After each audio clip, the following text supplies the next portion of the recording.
Hey guys, what's up? It's Asylum Reviews here, coming at you guys with my SmackDown Live review for the April 2nd, 2019 episode, the final SmackDown before WrestleMania 35.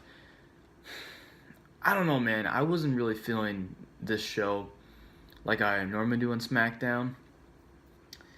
This was just kind of a throwaway show. Usually these go-home shows are just like entertaining and they're like to get you hyped for their pay-per-view. But for some reason, SmackDown it didn't really feel that way. I don't know what it was. It's kind of like they just threw everything at us, like all at once, and they had no plans for the show, other than the contract signing with Kofi and Bryan. But I mean, we'll talk about it. So, the final SmackDown for WrestleMania 35 opens live from the Royal Harms Arena in Baltimore, Maryland. They'll have an update on the WrestleMania 35 main eventers following last night's arrests. Also, Kofi Kingston, WWE Champion Bryan will sign their WrestleMania 35 contract. So we kicked off the show, and Kevin Owens is in the ring waiting for another edition of the Kevin Owens Show. He thanks us and welcomes us to a special edition of the show, plugs WrestleMania 35, and says both of his guests will try to continue their legacy on Sunday. Owens introduces Randy Orton first, and he comes out to a pop. He enters the ring, hits the turnbuckles to pose. Owens introduces AJ Styles next, and he comes to a pop as well. We get a look back after what happened last week when Orton interfered in the match between Styles and WWE Hall of Famer Kurt Angle. Owens says everyone last week was looking forward to Angle's last match on SmackDown, but Orton didn't allow that to happen. Owens then sees the smirk on Orton's face and asks if he's proud for what he did. He says, "Hell yeah, he is." He goes on. He says he saved the WWE Universe from having to watch the match. AJ knocks Orton for learning just one move after being in the ring with legends and superstars for many, many years, even though it is a deadly move. Orton says that when you've got a move that's just as deadly as that, all you need is one. He has fans that these indie guys have it so hard trying to support their families and make end and greet, traveling around the world from high school gymnasiums to Armory back to another gymnasium, all while trying to make $50. Orton goes on about how much money he made over the years by wrestling in front of thousands of people. AJ admits that is true and brings up how Orton was also in WWE getting suspended for failed drug test. I laughed at that. AJ admits that it is true and brings up how Orton was also in WWE getting suspended as for failed drug test. Orton says if AJ was as good as he thinks he is, he would have been in WWE a long time ago. Orton says AJ thinks his legacy is hard work paying off, but it's not right. He tells AJ what his legacy is now. Now that John Cena has gone off to Hollywood, AJ has taken the role of corporate bitch. Interesting. Very, very interesting by Randy Orton. And what does Kevin Owens do? Same shit he did last week with Charlotte and Becky, where they just got into it. He left the ring, and Orton and Styles brawled. And the fans popped as Orton and AJ get up from the chairs, staring each other down. They have words and start brawling. AJ ends up flying in from the apron with a phenomenal forearm, but Orton out of nowhere hits a beautiful RKO, catching AJ from the phenomenal forearm into the RKO. Fucking perfect. That was beautifully timed by Randy Orton and AJ Styles right there. Oh my god. The only thing I didn't like about this was the fact that we saw this RKO early, and it's not going to happen on Sunday again, because why would it if we just saw it on SmackDown? They kind of just spoiled it for us. But potentially they could end up having another RKO spot where, say, AJ goes for the 450, the Springboard 450, and then Randy catches him with the RKO, and who knows? I mean, we could be seeing that as well, but this was definitely this was a great segment here to kick off the show and get you excited for WrestleMania and for the match with Randy Orton and AJ Styles. I'm definitely looking forward to that, no doubt. Aleister Black, Ricochet, and the Usos versus Rusev, Shinsuke Nakamura, Cesaro, and Sheamus. We go to the ring. Out comes Aleister Black. He'll pop first. We go to commercial. Back from the break. Everyone is already out for the 8-man tag match. Ricochet starts off with Cesaro. They lock up and go to the corner. Cesaro backs off but rocks Ricochet with a cheap shot. They trade moves now and Ricochet rolls him up for a 2 count. Cesaro with a big uppercut. Sheamus then tags in but Ricochet fights him off. So Sheamus presses Ricochet high in the air, but Black tags in as the SmackDown Tag Team Champions, the Usos, look on from the apron. Black unloads on Sheamus for a 2 count. Jimmy Uso tags in and hits Sheamus while Black holds him. He fights off Sheamus and takes him to the corner for Jey Uso to tag in. Jey gets slammed back into the corner as Sheamus takes him control. He ends up driving Jey into the mat as Nakamura tags in. Rusev gets the tag and knocks Jey out of the ring to the floor. Poses on the apron, then drives Jey to the steel ring steps. Rusev slams Jey to the ringside barrier next. Brings back to the ring and covers for 2 count. Nakamura comes back in and keeps Jey in the corner with boots. Jey counters a move and drops Nakamura. Sheamus tags in and avoids Jey's tag. Sheamus sends Jey out to the floor and allows Cesaro to join with a shot to Uso. We go to commercial. We're back from the break and Rusev is in control of Jey. Nakamura tags in for the quick double team. High knees in the corner for a 2 count on Jimmy, rather. Jimmy, rather. I don't fucking know. Same thing. Jimmy finally gets the hot tag, taking the bar out and then going to work on Rusev in the ring. Jimmy with a super kick on for a 2 count. Nakamura breaks it up. Ricochet comes in, but Cesaro ends up nailing a huge uppercut on him, and he sold the shit out of that. Black with the black mask on Cesaro. Sheamus takes out Black. Jimmy takes out Sheamus as the chaos ensues. The Usos end up hitting a big double super kick on Rusev, and Jimmy covers Rusev for the win. After the match, the winners celebrate as all of a sudden Alexa Bliss's music hits. We all know she's the host of WrestleMania 35. So she comes out and she says that she brings up how the New Day forfeited a match, how Usos forfeited a match to the New Day last week to help Kofi Kingston advance in the gauntlet. She says that was so noble and so deserving of repercussions. Bliss then announces that the Usos will be defending the SmackDown Tag Team titles at WrestleMania this Sunday against Rusev, Shinsuke Nakamura, The Bar, and Ricochet and Aleister Black in a fatal 4-way match. This leads to a big brawl breaking out, and the brawl ends with Black and Ricochet standing tall. We get a look back at the rest segment from Raw, Becky Lynch, Charlotte Flair, and Ronda Rousey. We go to the ring, out comes the Iconics, Peyton Royce and Billie Kay. They talk about how they would be in the Fatal 4 match at WrestleMania with Nia Jax, Tamina, Natalya, Beth Phoenix, and Sasha and Bayley. They says it's a no-brainer they will win the titles on Sunday and make WrestleMania iconic. They do their pose and the segment looking up at the WrestleMania sign. I don't know. I don't see them winning. I see Sasha and Bayley retaining. We all know Nia Jax and Tamina ain't winning because they're fucking garbage and they're trash and shit. So they ain't gonna win. But I don't know. I can't see the Iconics winning. I just can't. I mean, nobody really cares about them, honestly. They're not that great in the ring either. The announcers talk about the winner takes all main event of WrestleMania 35 and last night's segment with Washington, D.C. police. The Miz versus Sanity 3-on-1 handicap match. Tom says Shane McMahon has ordered The Miz to face Sanity in a handicap match. We go to commercial, we're back from the break, and The Miz has a mic. He talks about how WrestleMania means so many different things to other superstars, but it means retribution to him. He talks about fighting for his family and plugs the return of Miz and Mrs.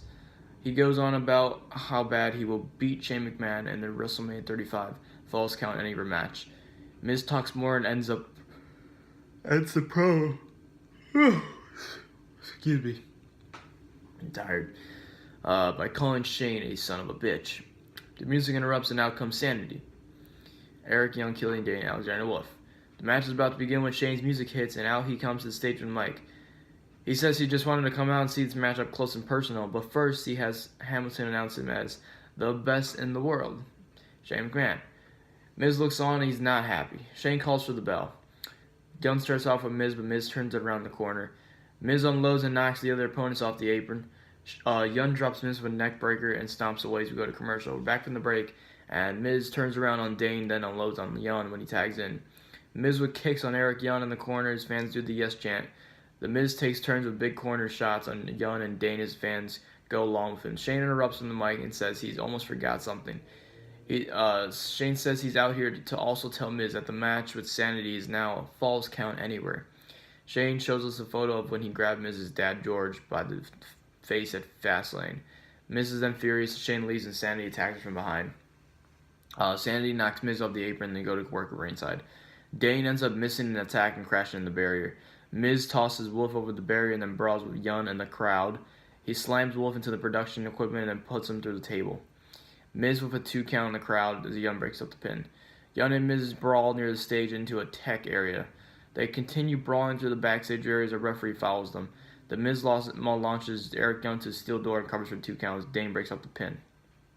Miz and Dane go at it now. He ends up sliding out of the move, shoving Dane face first into a power box off the wall. Dane goes down. Yun and Miz brawl out the door and into the back parking lot where the WWE trucks are. It's rainy, but this doesn't slow the brawl down. And Miz ends up dropping Yun and shoving a cart in his face to cover, and he gets the win. So the Miz ends up beating all 3 members of Sanity in a 3-on-1 handicap match to furthermore build his momentum heading into his match with Shane McMahon at WrestleMania 35 on Sunday. Just goes to show you what they've done with Sanity and what they think of Sanity on the main roster. So who cares? They suck. They were a lot better in NXT. We all know that. I mean, they were former NXT champions, and look at them now. Look at them now. It's just sad. It's just sad. Miz stands tall, recovers. We hear his theme song playing in the arena. Shane McMahon's black SUV is sitting there. Miz spots it and stares Shane down.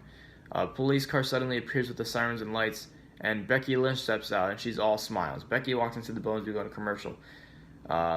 Becky and Corey Graves in the ring now. Corey Graves confirms they were all released from police custody. He introduces Becky. Now she comes to a standing ovation.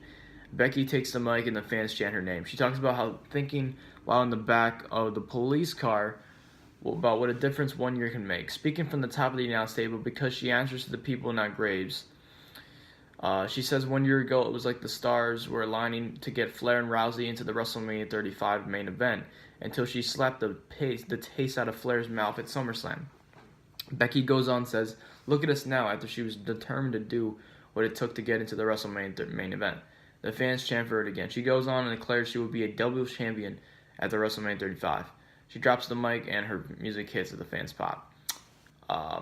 They announced this was the most bizarre thing I've ever seen, especially on SmackDown. This is probably something they would do on Raw, but for some reason this ended up showing on SmackDown. An 18-person mixed tag team match. What in the actual fuck is this? This is all clusterfuck right here. Oh my god. I don't get that at all, one bit. So you have the Hardys, Heavy Machinery, R-Truth, Naomi, Asuka, Nikki Cross, and Carmella versus Luke Gallows, Carl Anderson, Andrade, EC3, Shelton Benjamin, Mandy Rose, Sonya Deville, Zelina Vega, and Lana. Who the fuck booked this shit, man? Oh my god, this was just awful. Some of the superstars are already out for the big 18-person tag match.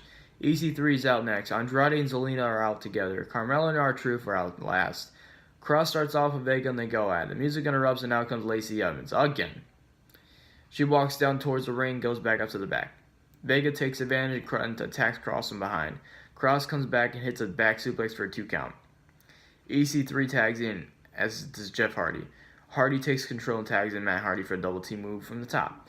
Matt works on the arm and gets a delete chant going.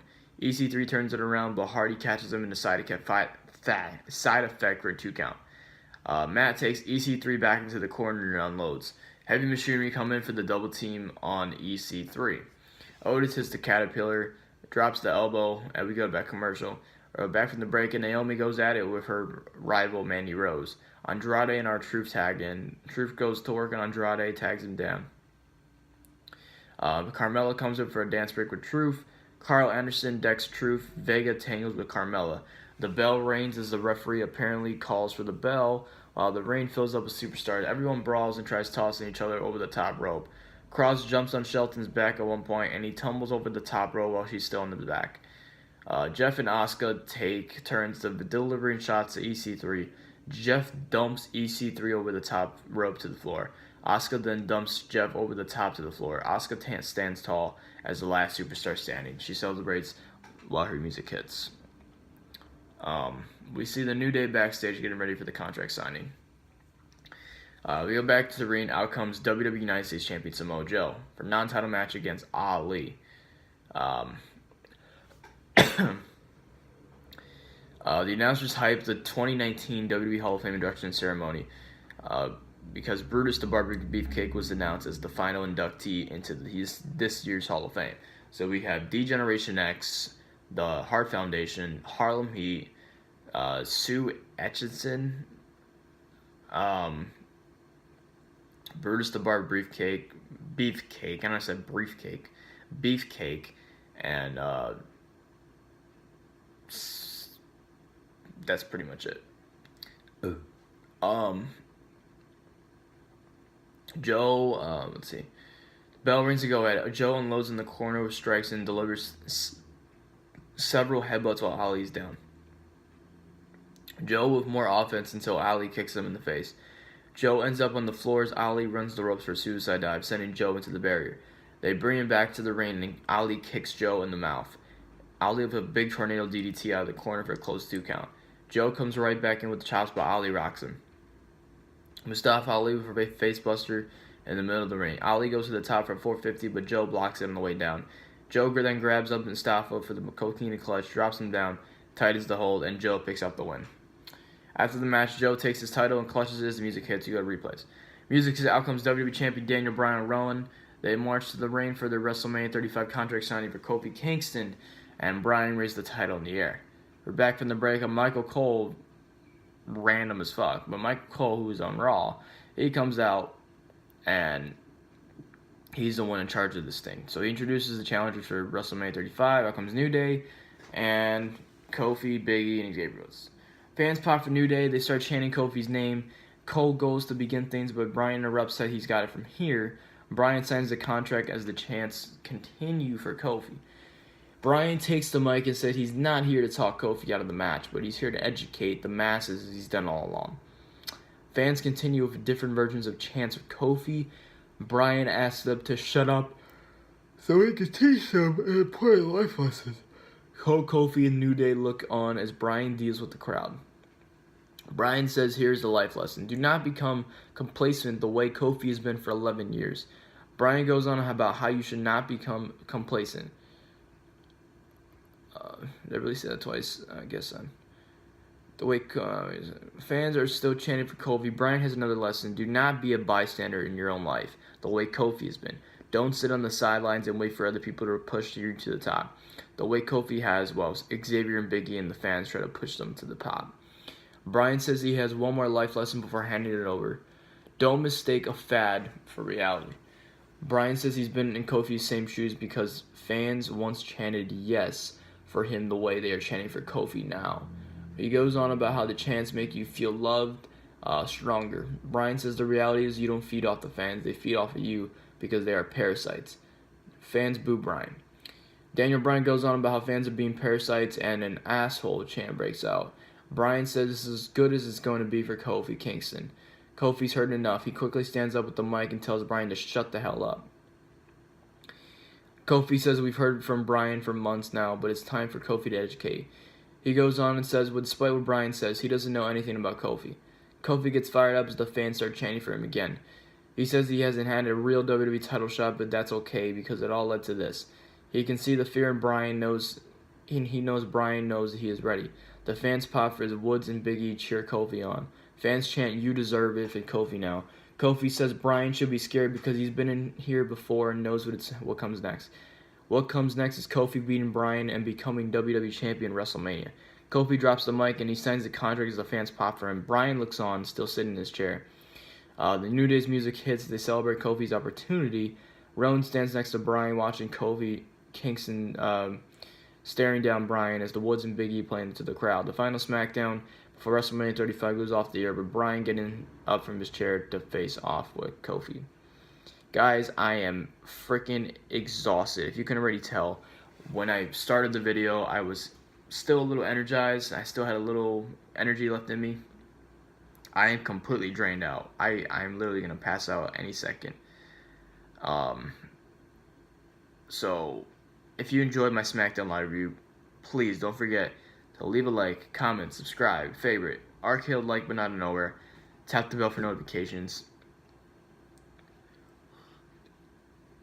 Tap the bell for notifications.